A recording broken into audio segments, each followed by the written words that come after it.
மனித மிருகங்களா மாதிரி செயல்பட்டு இருக்காங்க சார். அதாவது மிளகாப்படி எடுத்து போட்டிருக்காங்க. 1,70,70,000 கோடி ஊழல் பண்ண ராஜாக்கு இந்த ட்ரீட்மெண்ட் கிடையாது.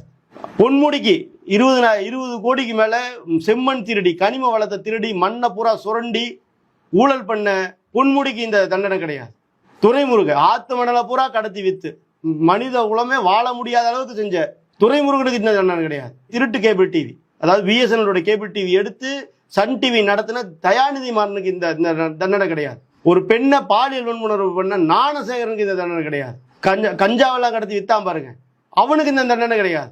சாபர் சாதிக்குன்னு ஒரு நாய் அதாவது இளைய சமுதாயத்தை ஒட்டுமொத்தமாக அழிக்கிறதுக்கு திமுக இருந்த ஒரு தனி பிரிவு, கஞ்சா வைக்கக்கூடிய பிரிவு, போதைப் பொருள் விற்கிறதுக்குன்னு ஒரு தனி பிரிவு, அதனுடைய செயலாளராக இருந்த அமைப்பாளராக இருந்த ஜாபர் அலிக்கு இந்த தண்டனை கிடையாது.